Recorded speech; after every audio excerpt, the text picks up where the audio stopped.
होता है, अगर आपको यहाँ पर डिस्प्लेसमेंट का कोई एक पार्टिकुलर फंक्शन दिया गया दैट इज इक्वल्स टू कुछ भी दिया जा सकता है। जैसे आपको दिया गया 6t⁻³ plus 4t² minus 7t minus 14, ठीक है। और आपसे कहा गया कि आपको कैलकुलेट करना है। देखिए, जब आपसे एवरेज वेलोसिटी कैलकुलेट करने के लिए दी जाएगी तो फाइंड एवरेज वेलोसिटी, तो एक टाइम इंटरवल दिया जाएगा। हमेशा क्या दिया जाएगा आपको? एक टाइम इंटरवल प्रोवाइड किया जाएगा। Find average velocity between t equals to 2 second to t equals to 3 second. ऐसा कुछ भी दे सकते हैं, 2 to 3 दे सकते हैं, 2 to 5 दे सकते हैं, 3 to 7, कुछ भी। एक टाइम इंटरवल देंगे आपको, एक टाइम लैग दिया जाएगा। ये फर्स्ट पार्ट था, ठीक है। फिर उसके बाद आपसे कहा गया फाइंड इंस्टेंटेनियस वेलोसिटी। कभी कभी इंस्टेंटेनियस वेलोसिटी बोल देंगे और कभी कभी आपको इंस्टेंटेनियस वेलोसिटी बोली नहीं जाएगी। कहा जाएगा find instantaneous velocity at t equals to 2 second, ठीक है। और इसी में थर्ड पार्ट आपसे कहा गया फाइंड एक्सीलरेशन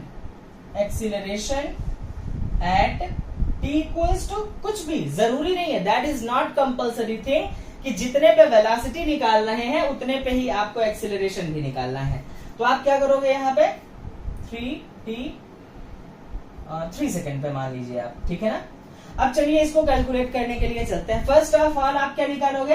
एवरेज वेलोसिटी पे आपको वर्क करना है। तो एवरेज वेलोसिटी के लिए there is no need of the differentiation. Average velocity के लिए जो डिस्प्लेसमेंट का फंक्शन है, उसी डिस्प्लेसमेंट में फंक्शन में आप एक बार क्या करोगे 2 सेकंड को पुट करिए और एक बार आपने क्या करना है 3 सेकंड को पुट करना है। तो डिस्प्लेसमेंट 2 सेकंड पे मिल जाएगा, डिस्प्लेसमेंट 3 सेकंड पे। तो 2 सेकंड से 3 सेकंड के बीच में टोटल कितना डिस्प्लेसमेंट हुआ? 3 सेकंड वाले से 2 सेकंड वाले को क्या कर दीजिए? सब्सट्रैक्ट कर दीजिए। तो टोटल डिस्प्लेसमेंट मिल गया अपॉन टोटल टाइम, यानी 3 से 2 तक पहुंचने में 1 सेकंड लगा तो अपॉन में 1 कर दीजिए। तो एवरेज, क्योंकि डिस्प्लेसमेंट और टाइम इंटरवल से आप टोटल एवरेज वेलोसिटी कैसे निकालते हो? Total displacement upon total time. तो इसके लिए पहला प्रोसीजर होता है s एट 2 सेकेंड, बस ये इतना लिखते हैं at t equals to 2 second.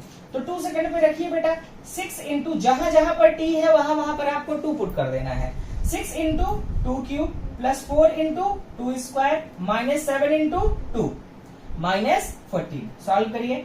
It will be 8, 6 8 जा 48 प्लस 4 4 जा 16, 7 2 जा 14 माइनस 14। सॉल्व करो बेटा।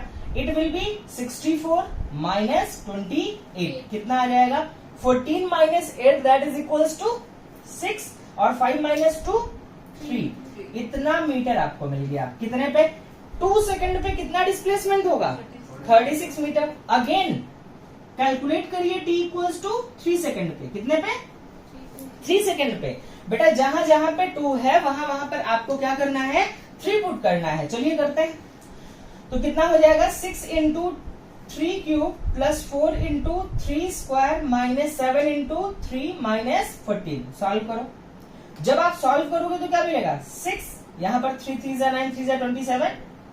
वैल्यू थोड़ी सी लार्ज आएगी बट नथिंग टू वरी, बिल्कुल जैसा दिया गया है एज इट इज आपको वैसे ही सॉल्व करना है।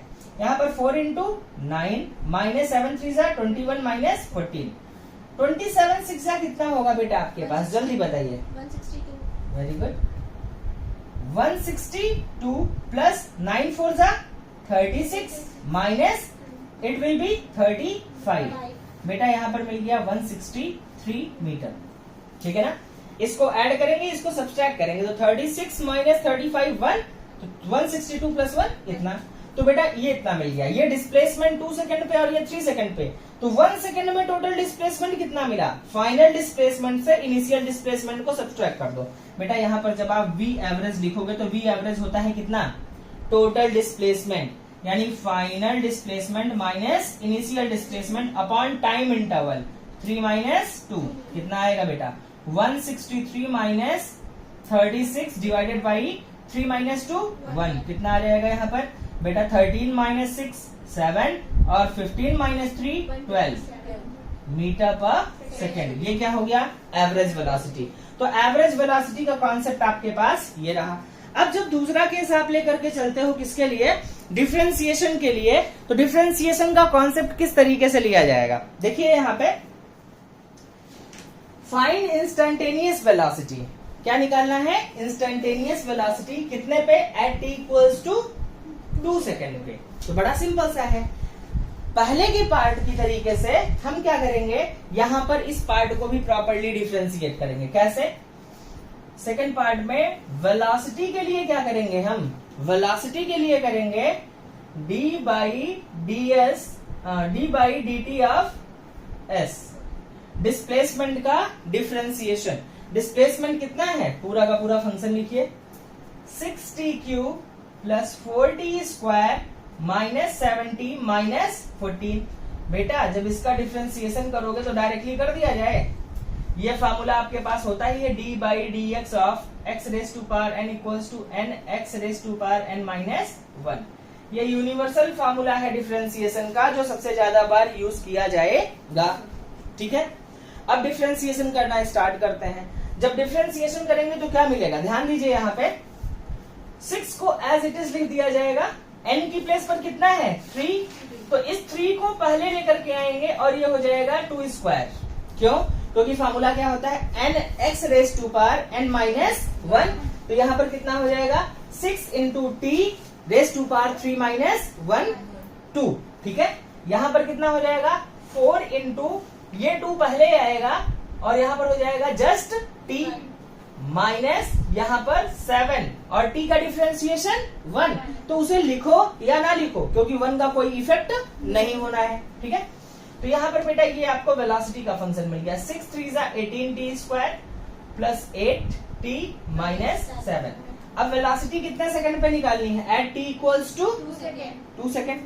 तो यहाँ पर velocity at t equals to 2 second, solve करिए 18 into 2 square plus 8 into 2 minus 7, solve करो 18 4 जा, जल्दी बोलिए 72, ठीक है ना, प्लस 8 2 जा 16 minus 7, it will B 88, 88 minus 7 कितना हो जाएगा 81 मीटर पर सेकेंड। तो 2 सेकेंड पे इंस्टेंटेनियस वेलोसिटी कितनी मिल गई 81 मीटर पर सेकेंड। थर्ड पार्ट दिया गया है find acceleration at t equals to 3 second, find acceleration at t equals to 3 second. चलिए थर्ड पार्ट की तरफ मूव करते हैं। एक्सीलरेशन का फॉर्मूला होता है differentiation of velocity with respect to time. Time के रिस्पेक्ट में वेलोसिटी को क्या कर दीजिए, डिफरेंशिएट कर दीजिए। तो डिफरेंशिएशन का फंक्शन क्या मिला, वेलोसिटी का फंक्शन क्या मिला हुआ है आपके पास, वेलोसिटी का फंक्शन है आपके पास बेटा 18t square plus 8t minus 7। बेटा इसका डिफरेंशिएशन करेंगे तो 18 2 जा 36, कैसे हुआ 18, ये 2 पहले आ जाएगा और यहाँ पर मिलेगा जस्ट t, 8 इंटू 1 माइनस 0।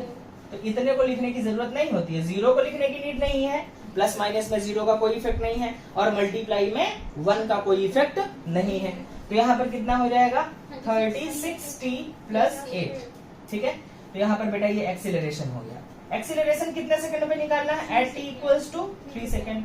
तो बेटा यहाँ पर 36 इंटू 3 प्लस 8 कर दो, 36 3 सा कितना होता है 108, 8 प्लस 108 प्लस 8 कितना हो जाएगा 116 मीटर पर सेकेंड स्क्वायर।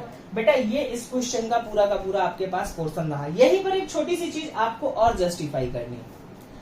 अगर आपके पास एक्सीलरेशन कुछ ऐसा दिया जाए, अगर आपके पास एक्सीलरेशन कुछ ऐसा दिया जाए, ये यहां पे देखिए एक्सीलरेशन अगर आपके पास आ जाए 4, जस्ट 4, ठीक है, तो जस्ट 4 का मतलब समझिए क्या होगा कि ये यूनिफॉर्म एक्सीलरेशन अगर इतना मिल जाए डिफरेंशिएट करने के बाद, तो if function of A is independent from T, अगर function of A independent from T है, देन ए जो होगा वो यूनिफॉर्म हो जाएगा। क्या हो जाएगा? यूनिफॉर्म। यूनिफॉर्म का मतलब टाइम कुछ भी रहेगा but acceleration will be remain constant. जैसे यहां पर अगर ये सिर्फ 4 मिला, what does it's mean? 1 second पे, 2 सेकंड पे, 4 सेकंड पे, 10 सेकंड पे, हर जगह पर एक्सेलरेशन कितना होगा? 4 मीटर पर सेकंड स्क्वायर। यहां पर बेटा ये इतनी सी चीज आपको दी गई, ठीक है ना। और अगर फंक्शन ऑफ टी लगा हुआ है तो फंक्शन ऑफ टी का मतलब क्या हो जाएगा? फंक्शन ऑफ टी का मतलब हो जाएगा कि that depends on the time. वो किस पर डिपेंड कर रहा है? टाइम पे। जैसे जैसे टाइम चेंज होगा वैसे वैसे वो पूरा का पूरा फंक्शन आपका वेरी करेगा, ठीक है ना। तो ये पार्ट हो गया। अब इसके बाद हम चल रहे हैं इंटीग्रेशन पे। किस पे?